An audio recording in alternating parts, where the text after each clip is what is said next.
भारत माता की, छत्रपती शिवाजी महाराज की, धर्मवीर छत्रपती संभाजी महाराज की। जय श्री राम, जय श्री राम, जय भवानी, जय भवानी, जय जय जय जय जय भवानी, जय जय जय जय जय शिवाजी। हिंदवी स्वराज्याचे सरसंस्थापक छत्रपती शिवरायांना मानाचा मुजरा करतो। भारतीय राज्य घटनेचे शिल्पकार भारतरत्न डॉक्टर बाबासाहेब आंबेडकर यांना मानवंदना अर्पित करतो।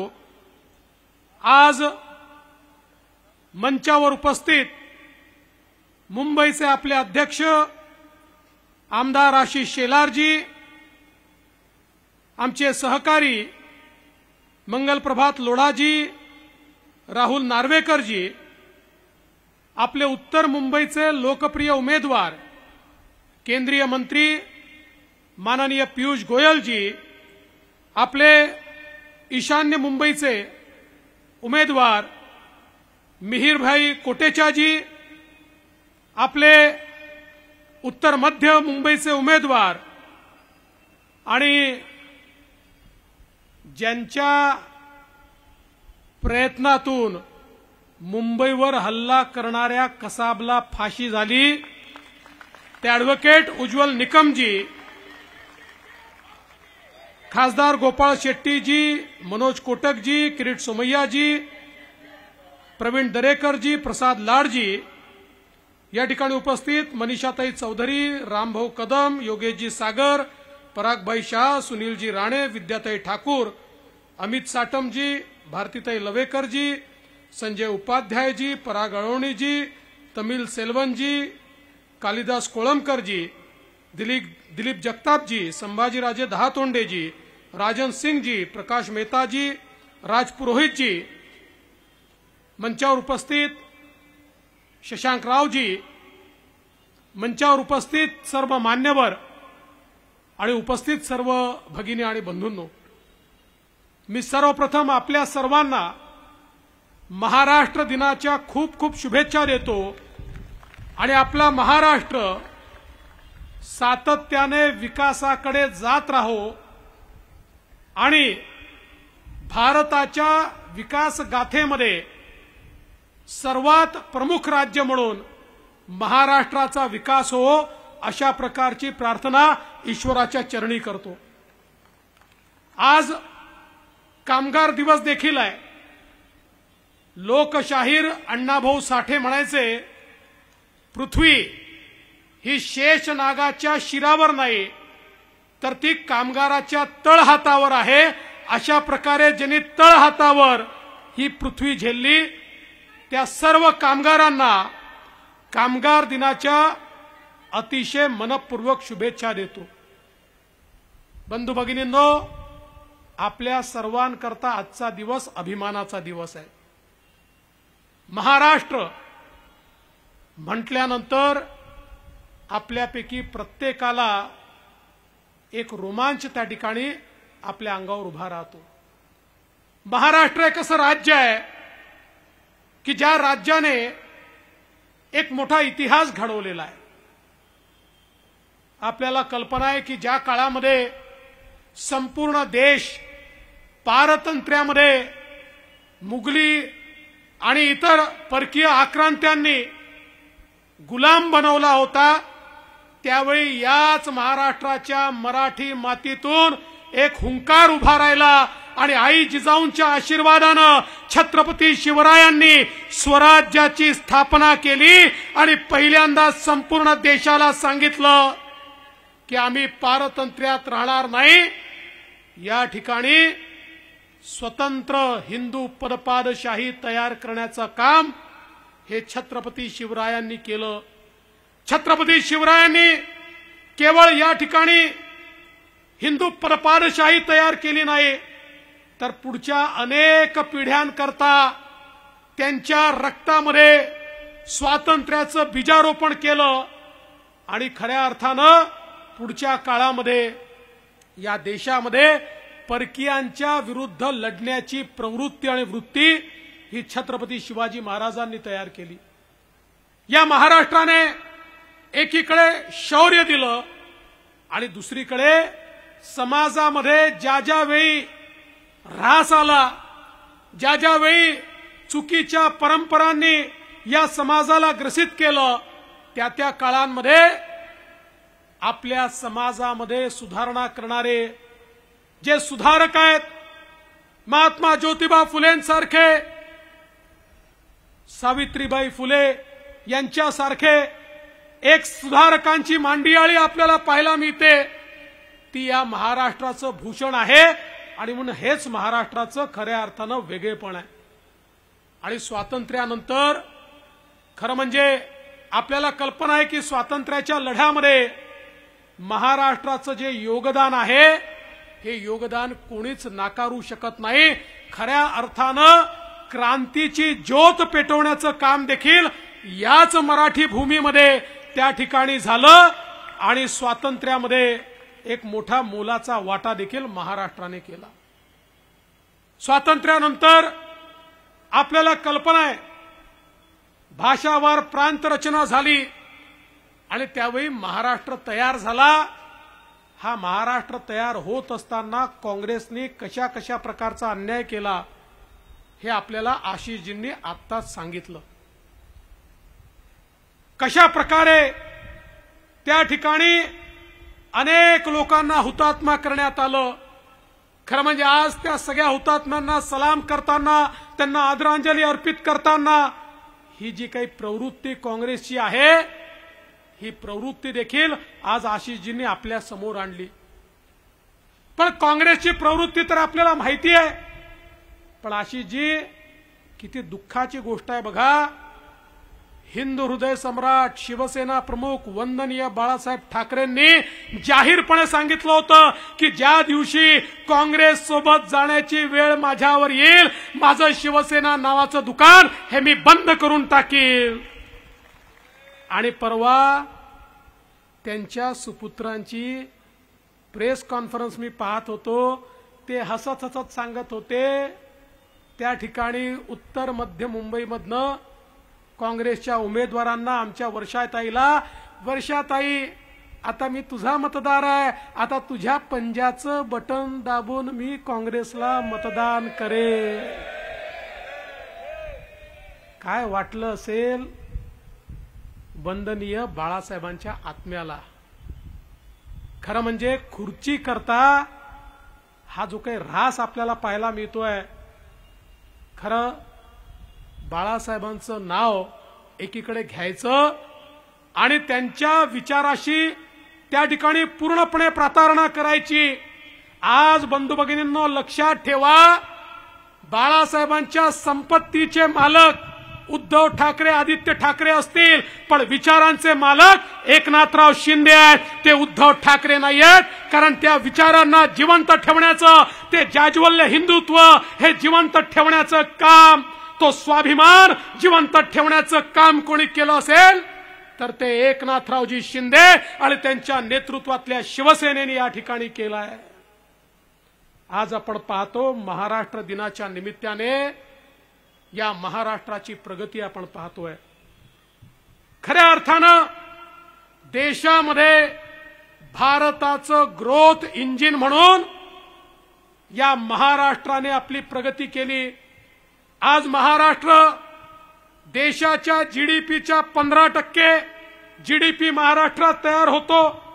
देशामधल्या वस्तू उत्पादनामध्ये 20% हिस्सा महाराष्ट्राचा आहे। देशातल्या एक्सपोर्टमध्ये 22% हिस्सा महाराष्ट्राचा आहे। आणि एवढंच नाही तर सर्वात जास्त परकीय थेट गुंतवणूक ही याच महाराष्ट्रामध्ये येते। महाराष्ट्र आज देशामध्ये आर्थिक राजधानी म्हणून मुंबई आणि महाराष्ट्र या देशाला चालवण्याचं काम करतो। पण बघा, हे सातत्याने या ठिकाणी चुकीच्या गोष्टी आपल्याला सांगतात। काय सांगतात? महाराष्ट्रातले उद्योग गुजरातला चालले, महाराष्ट्रातले उद्योग गुजरातला चालले। खरं म्हणजे महाराष्ट्राची ताकदच उद्धव ठाकरे आणि त्यांच्या चेला चपाट्यांना नाही आहे। या महाराष्ट्राची क्षमता काय आहे ही त्यांना माहित नाही आहे, म्हणून या महाराष्ट्राचा अपमान ते करतात। आणि मी त्यांना सांगतो, उद्धवजी, ज्यावेळी या महाराष्ट्रामध्ये या सगळ्या लोकांच्या आशीर्वादाने भारतीय जनता पार्टी आणि महायुतीचं सरकार आलं, मोदीजींचा आशीर्वाद होता, 2015 पासून 2019 पर्यंत सातत्याने परकीय थेट गुंतवणुकीमध्ये महाराष्ट्र पहिल्या क्रमांकावर आणण्याचं काम आम्ही केलं। त्याच्या आधी देशातही काँग्रेसचं सरकार होतं, राज्यातही काँग्रेसचं सरकार होतं। गुंतवणुकीमध्ये महाराष्ट्र 4थ्या, 5व्या, 7व्या क्रमांकावर होता, तो पहिल्या क्रमांकावर आणला। आणि 2 वर्ष तर अशी आहेत की देशात आलेल्या गुंतवणुकीपैकी 42% आणि 49% गुंतवणूक या महाराष्ट्रामध्ये आली। आणि आमचं सरकार गेलं, आमच्या पाठीत खंजीर खुपसून काँग्रेस आणि पवार साहेबांसोबत तुम्ही सरकार केलं। तुम्हाला खुर्ची बोलवत होती, तुम्हाला त्या ठिकाणी तत्व मूल्य नव्हते, तुम्हाला केवळ एकच स्वप्न होतं, त्या खुर्चीवर मी कसा बसतो। त्या खुर्चीवर बसण्याकरता तुम्ही विचारांना तिलांजली दिली, त्या खुर्चीवर तुम्ही बसलात। काय झालं तुमच्या काळामध्ये? अरे, जो पहिल्या क्रमांकावर महाराष्ट्र होता, तुम्ही मुख्यमंत्री झाले आणि कर्नाटक पहिल्या क्रमांकावर आला, गुजरात दुसऱ्या क्रमांकावर आला आणि महाराष्ट्र मागे गेला। त्याच्या पुढच्या वर्षी गुजरात पहिल्या क्रमांकावर आला, पुन्हा महाराष्ट्र मागे गेला। अरे मग तुम्ही मराठी अस्मिता सांगताना, तुम्ही महाराष्ट्राबद्दल बोलताना मग तुमच्या मनगटात धमक का नव्हती की ज्या महाराष्ट्राला आम्ही पहिल्या क्रमांकावर आणलं होतं तो तुमच्या राज्यामध्ये मागे गेला? अरे बंधू भगिनींनो, तोंडाच्या वाफा दडून राज्य पुढे जात नसतं, त्या ठिकाणी मनगटात जोर असावा लागतो। आम्ही शिंदे साहेबांच्या नेतृत्वात पुन्हा एकदा महाराष्ट्रात सरकार स्थापन केलं। स्थापन केल्याबरोबर माझा पहिला इंटरव्ह्यू झाला। त्या पहिल्या इंटरव्ह्यू मध्ये मी सांगितलं, काळजी करू नका, महाराष्ट्र मागे गेला असेल, आता पुन्हा आम्ही आलो आहे, महाराष्ट्राला पुढे आणू आणि पहिल्याच वर्षी महाराष्ट्र पुन्हा नंबर 1 आणण्याचं काम आम्ही केलं। आणि या वर्षी पुन्हा माननीय पीयूष गोयलजींचं मंत्रालयच त्या ठिकाणी सगळी आकडेवारी देते। मला सांगताना आनंद वाटतो, या वर्षी पुन्हा महाराष्ट्रच नंबर 1 आला। गुजरात असेल, कर्नाटक असेल, दिल्ली असेल, यांची एकत्रित बेरीज केली तरी त्यापेक्षा जास्त गुंतवणूक आम्ही महाराष्ट्रामध्ये आणली। कारण आम्ही छत्रपती शिवाजी महाराजांना मानणारे आहोत। महाराजांनी आम्हाला काय सांगायचं? रडायचं नाही, लढायचं, लढणारे आहोत, लढत लढत पुढे जाणारे आहोत। अरे तुम्ही 2.5-3 वर्ष त्या ठिकाणी होतात, केवळ रडत राहिलात, आमची गुंतवणूक चालली, आमची गुंतवणूक चालली। अरे कोण गुंतवणूक अशा राज्यामध्ये करेल ज्या राज्यामध्ये सत्तारूढ पक्ष षडयंत्र करतो आणि जो सगळ्यात मोठा इन्व्हेस्टर आहे त्याच्या घरासमोर तुमचेच पोलीस तुमचं षडयंत्र करून बॉम्ब ठेवतात? कोण तुमच्या राज्यामध्ये येणार आहे ज्या राज्यामध्ये 100 कोटी रुपयाचं वसुलीचं रॅकेट चालतं? त्या राज्यामध्ये कोण येणार आहे? ज्या राज्याचे मुख्यमंत्री 2.5 वर्षात केवळ 2 वेळा मंत्रालयामध्ये जातात आणि केवळ फेसबुक लाईव्ह करतात आणि कोमट पाणी प्या म्हणतात, त्या राज्यामध्ये कोण जाणार आहे? बंधू भगिनींनो, तुमची नीती काय होती? माझं कुटुंब माझी जबाबदारी, इतर सगळ्यांची कुटुंब मोदींची जबाबदारी।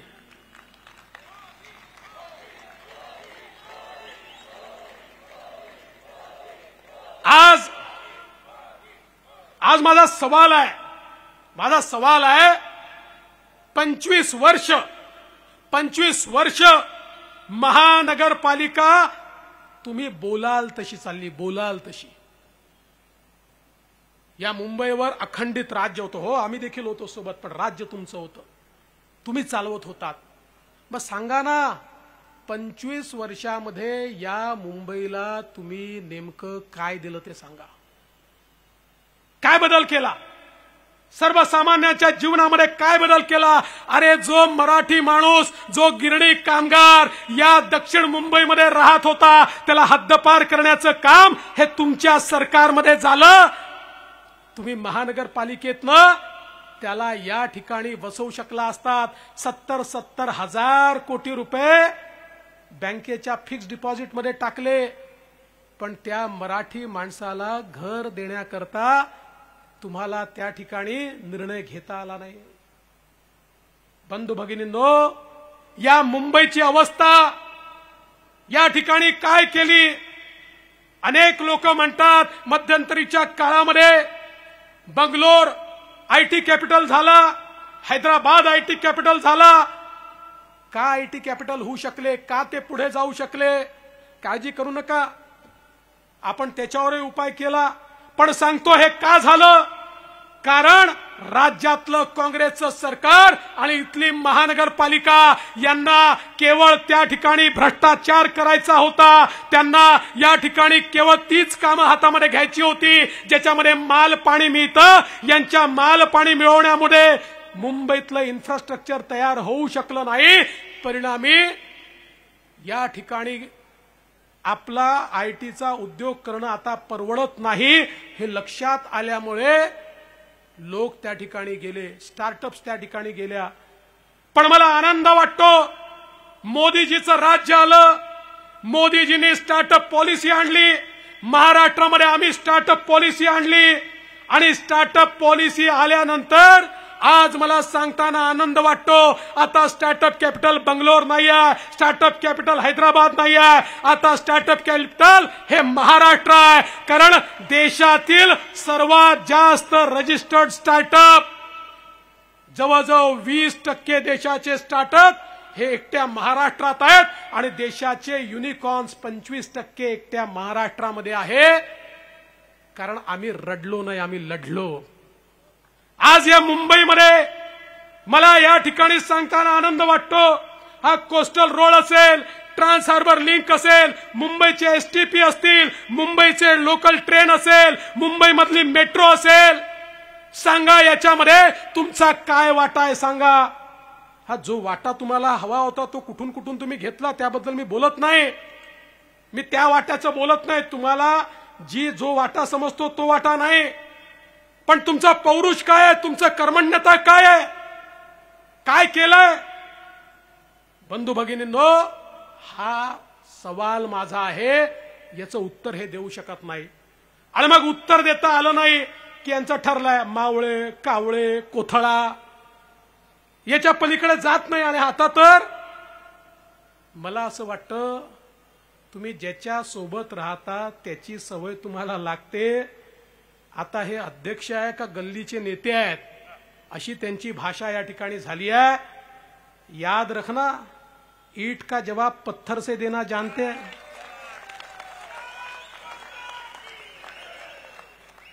संयम ठेवलाय कारण आम्ही परिपक्व आहोत. ज्या दिवशी आपल्यावर येऊ त्या दिवशी काय ताकद आहे ती दाखवूनही देऊ. पण बंधू भगिनींनो, चिंता करण्याचं कारण नाहीये. ही मुंबई मोदीजींवर प्रेम करते, मोदीजींवर. मुंबईचं प्रेम मोदीजींवर आहे. कारण आज हे सगळे प्रोजेक्ट जे मुंबईचे झाले, अरे मोदी सरकार नसतं तर हे होऊच शकले नसते. हा एअरपोर्ट नसता झाला, हा कोस्टल रोड नसता झाला, हे ट्रान्स हार्बर लिंक नसता झाला, या मेट्रो नसत्या झाल्या, हे एसटीपी नसते झाले, या ठिकाणी स्लमच्या पुनर्वसनाचे प्रोजेक्ट्स नसते झाले. बंधू भगिनींनो, मोदीजी होते म्हणून या सगळ्या गोष्टी आपण या ठिकाणी करू शकलो. आणि म्हणून आज या निवडणुकीच्या निमित्ताने मी तुम्हाला एवढीच विनंती करणार आहे, आपल्याला एक विकसित अशा प्रकारचा भारत तयार करायचा आहे आणि त्या विकसित भारताचं ग्रोथ इंजिन महाराष्ट्र आहे आणि महाराष्ट्रामध्ये आपलं मुंबई आहे. आज मुंबईचा हा जो विकास आपण पाहतोय, आपल्या मुख्यमंत्र्यांनी मुंबईमध्ये मोठ्या प्रमाणात सिमेंट कॉन्क्रीटचे रोड बांधणं सुरू केलं. लक्षात काय आलं? लक्षात आलं हे लोक दरवर्षी रस्त्यांची कामं करायची. दरवर्षी पाऊस आला की ती वाहून जायची. दरवर्षी तेच रस्ते, वर्षानुवर्ष तेच रस्ते. आता कॉन्क्रीटचे रोड झाले की 50 वर्ष त्या रस्त्यांकडे पाहायची गरज पडणार नाही. खड्डा मुक्त मुंबई आपण करणार आहोत. आणि माझा सवाल आहे, आता इलेक्शन आले की यांचं सुरू होतं मुंबईला महाराष्ट्रापासून तोडण्याचा डाव. अरे कोणाच्या बापाचा बाप आला तरी मुंबईला महाराष्ट्रापासून तोडू शकत नाही. मुंबई कालही महाराष्ट्राची होती, आजही महाराष्ट्राची आहे आणि जोपर्यंत चंद्र आणि सूर्य आहे तोपर्यंत मुंबई महाराष्ट्राचीच असणार आहे. पण हे लबाड लांडगे, हे कोल्हे, इलेक्शन आलं की कोल्हे कोई सुरू होते, यांचे डायलॉगबाजी सुरू होते. पण आता यांची डायलॉगबाजी यांचे लोक ऐकत नाही, त्यांनाही ती पचनी पडत नाही. आज आपण बघा, ज्या प्रकारे कोविडच्या काळामध्ये एक संधी होती, देशाचे पंतप्रधान ज्या प्रकारे देश संचालित करत होते, आठवा तो काळ. आणि ज्यावेळेस मी या ठिकाणी बोलतो लसीच्या संदर्भात, मी सांगतो या ठिकाणी मोदीजींनी आपल्या शास्त्रज्ञांना रिसोर्सेस दिले, त्यांना रॉ मटेरियल दिलं, त्यांना पैसा दिला आणि लस तयार करून घेतली. ती लस मिळाली म्हणून आज 140 कोटी भारतीय या ठिकाणी जिवंत आहेत आणि विकास करतायत. तर यांना मिरची टोचते, यांना लस म्हणजे लसूण वाटतो. म्हणाले मोदीजींनी लस तयार केली का? अरे बेड्यांनो, महानगरपालिकेचा एखादा पूल तयार झाल्यानंतर तुम्ही सांगता ना, हा पूल मी तयार केला. तुम्ही थोडी जाऊन तिथे पूल तयार केला असतो, तो पूल तिथल्या इंजिनियरनी आणि मजुरांनीच तयार केला असतो. पण त्याचं क्रेडिट मात्र तुम्ही घेता. आणि ज्या मोदीजींनी संपूर्ण विकसित राष्ट्रांचा आपल्यावर दबाव होता, आमची लस घ्या, आमचे मिंधे व्हा, आमच्याकडे हात पसरा. आणि मग ज्या प्रकारे यापूर्वीच्या सगळ्या महामार्यांमध्ये 30-30 वर्षांनी भारताला लस मिळाली, करोडो भारतीय मरून गेले, तशाच प्रकारे 30, 40, 50 कोटी भारतीय मरून जातील अशा प्रकारची अवस्था होती. पण हा दबावाला मोदीजींनी झुगारलं, हा दबाव बाजूला केला आणि मोदीजींनी सांगितलं या देशात लस तयार होईल. आणि जगाच्या पाठीवर 3-4 देश केवळ लस तयार करू शकले. त्या देशांमध्ये माझा भारत आहे, ज्या भारताने लस तयार केली. जर माझ्या नेत्याच्या नेतृत्वात ती तयार झाली, तुमको मिर्ची लगी तो मैं क्या करू. आणि त्याच कोविडच्या काळामध्ये तुम्ही काय करत होतात? खिचडी चोरी, कफन चोरी.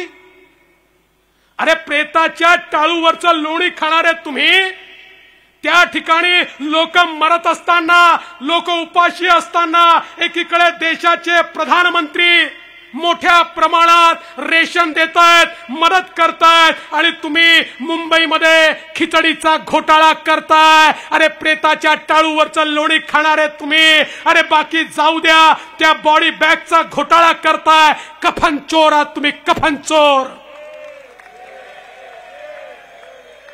कफन चोर.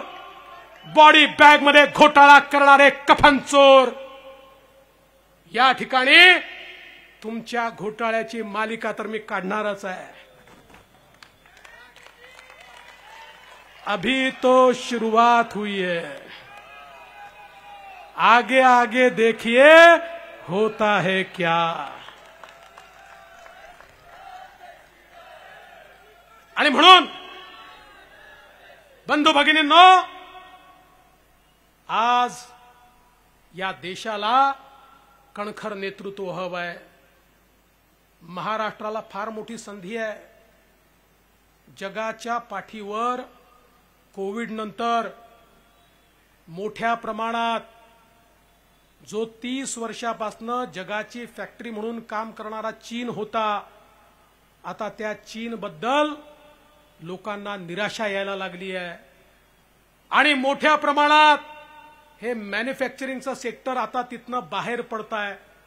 आणि बाहेर पडताना ते एकच गोष्ट पाहतात, कुठला देश आहे ज्या देशामध्ये मजबूत नेतृत्व आहे, कुठला देश आहे ज्या देशामध्ये स्टॅबिलिटी आहे, स्थिरता आहे, कुठला देश आहे ज्या देशामध्ये ट्रान्सपरन्सी आहे, पारदर्शिता आहे, कुठला देश आहे ज्या देशामध्ये कायद्याचं राज्य आहे, कुठला देश आहे ज्या देशामध्ये त्या ठिकाणी जो इन्व्हेस्टर आहे त्याला मोठ्या प्रमाणात मदत केली जाते. आणि जगाच्या पाठीवर त्यांना मोदीजींच्या नेतृत्वात भारत देश दिसतोय. या भारताकडे आज जग आकृष्ट होत आहे. आणि जग जेव्हा भारताकडे आकृष्ट होतं आणि मग भारतात कुठे जायचं विचार करतं, त्यावेळेस त्यांच्या लक्षात येतं भारतामध्ये देखील जर कुठलं राज्य हे इन्व्हेस्टर फ्रेंडली आहे तर ते महाराष्ट्र आहे. आणि म्हणून मोदीजींच्या नेतृत्वामध्ये प्रचंड अशा प्रकारची संधी आज आपल्याला प्राप्त होते आहे. आणि मला विश्वास आहे तिसऱ्यांदा मोदीजी देशाचे प्रधानमंत्री झाल्यानंतर आपला देश 5 ट्रिलियनची इकॉनॉमी होईल आणि आपला महाराष्ट्र 1 ट्रिलियनची इकॉनॉमी ही आम्ही त्यांच्या सोबत करू. आणि एवढंच नाही तर आमचा तर प्रयत्न आहे की पुढच्या काळामध्ये केवळ महाराष्ट्र नाही तर हे जे MMRचं रिजन आहे, या रिजन मध्ये क्षमता आहे, हे रिजन या ठिकाणी 1 ट्रिलियनचं होऊ शकतं. आज आमचं MMRचं रिजन हे डेटा सेंटर कॅपिटल झालाय. देशाची 65% डेटा सेंटरची कॅपॅसिटी आमच्या MMR रिजन मध्ये तयार झाली आहे. संधी भयानक मोठी आहे, अमाप अशा प्रकारची संधी आहे. आणि ही संधी आज आपल्या सर्वांना खुणावते आहे. पण त्याकरता खंबीर नेतृत्व हवं आहे. मला अतिशय आनंद आहे, मुंबई सातत्याने महायुतीच्या पाठीशी उभी आहे. भारतीय जनता पक्षाचे आपले 3ही उमेदवार आज या ठिकाणी आहे. उत्तर मुंबईमधनं पियुष गोयलजी यांच्यासारखे केंद्रीय मंत्री आज आपल्याला उमेदवार म्हणून मिळाले आहे. आणि आपलाही स्वार्थ असा आहे की पियुषजींसारखा नेता मुंबईमधनं निवडून आल्यानंतर पियुषजी तसेही मुंबईकडे लक्ष द्यायचे, महाराष्ट्राकडे लक्ष द्यायचे, पण आपला हक्काचा माणूस या मुंबई करता पियुषजींच्या रूपाने आपल्याला या ठिकाणी मिळणार आहे. मीर कोटेचा यांच्यासारखा एक तरुण आज ईशान्य मुंबईमधनं आपण त्या ठिकाणी मैदानात उतरवलेला आहे. आणि त्याच वेळी उत्तर मध्य मुंबईमधनं ॲडव्होकेट उज्ज्वल निकम यांच्यासारखा व्यक्ती. बंधू भगिनींनो, ॲडव्होकेट उज्ज्वल निकम यांच्याबद्दल आपण बरंच ऐकलंय, पण एक गोष्ट तुम्हाला सांगतो, या माणसाने आपल्या जीवनामध्ये कधीही आरोपीची केस घेतली नाही, कधीच नाही. आरोपीच्या विरोधात समाजाचे वकील म्हणून त्या ठिकाणी उज्ज्वल निकम उभे आहेत. आणि आपण बघितलं असेल या महाराष्ट्रामध्ये कुठेही गुन्हा घडला, लोकांची मागणी असते आम्हाला उज्ज्वल निकम हवेत. पण ते केवळ चांगले वकील आहेत एवढ्यापुरतं मर्यादित नाहीये. मुख्यमंत्री म्हणून मला जवळून त्यांच्यासोबत या बॉम्बस्फोटाच्या खटल्यामध्ये काम करता आलं. आणि ज्या प्रकारे पाकिस्तानने तयार केलेलं षडयंत्र हे त्यांनी त्या ठिकाणी कोर्टासमोर आणलं. पाकिस्तान म्हणायचं आमचा काही सहभाग नाहीये. पण उज्ज्वल निकम यांनी माननीय मोदी साहेबांची मदत घेऊन, केंद्र सरकारची मदत घेऊन अशा प्रकारचे पुरावे जमा केले की आंतरराष्ट्रीय जगतालाही मान्य करावं लागलं की पाकिस्तान आतंकवादाचा पुरस्कार करतं आणि हे सगळे आतंकवादी पाकिस्ताननी पाठवलेले आतंकवादी होते. त्यामुळे आतंकवादाच्या विरोधात लढणारा, त्या ठिकाणी खऱ्या अर्थानं मुंबईच्या बॉम्बस्फोटामधल्या या सगळ्या अपराधांना यमसदनाला पाठवणारा, त्या ठिकाणी खऱ्या अर्थानं जनतेचे वकील असलेले उज्ज्वल निकमजी हे आज आपले उमेदवार आहे. याचा आम्हाला अभिमान आहे. निकम साहेब, तुम्ही उमेदवारी घेतल्याबरोबर काही लोकांच्या पोटात कालवा कालव चालू झाली आहे. काही लोक आता खोटा नरेटिव्ह घेऊन उभे राहिले आहेत. हे तेच लोक आहेत जे लोक मुंबईमध्ये बॉम्बस्फोट घडलाच नाही हे देखील सांगायला कमी करणार नाहीत. असे लोक आता फेक नरेटिव्ह घेऊन उभे राहत आहेत. पण मला विश्वास आहे यांचा फेक नरेटिव्ह तर पराजित होईलच, पण त्यांच्या उमेदवारांना रेकॉर्ड मताने तुम्ही पराजित कराल हा मला या ठिकाणी विश्वास आहे. आपले अध्यक्ष आशिष शेलारजींच्या नेतृत्वात मुंबई तयार आहे. मुंबईमध्ये 3 मतदारसंघामध्ये भारतीय जनता पार्टी आणि 3 मतदारसंघामध्ये शिवसेना 6 उमेदवार आम्ही निवडून आणू. हा महाराष्ट्र दिनी आमचा संकल्प आहे. हा कामगार दिनी आमचा संकल्प आहे. या मुंबईच्या गरीबाला, झोपडपट्टीमध्ये राहणाऱ्याला, मुंबईच्या कामगाराला त्याचं हक्काचं घर हे आम्ही दिल्याशिवाय राहणार नाही. हा आमचा संकल्प आहे. बंधू भगिनींनो, या संकल्पामध्ये तुमचा आशीर्वाद हा महत्वाचा आहे. दिवसाची रात्र करा, जीवाचं रान करा आणि या ठिकाणी मोदीजींना पुन्हा एकदा मुंबईचे 6 खासदार भेट म्हणून द्या एवढीच विनंती करतो आणि माझं बोलणं संपवतो. जय हिंद, जय महाराष्ट्र. एबीपी माझा, उघडा डोळे बघा नीट.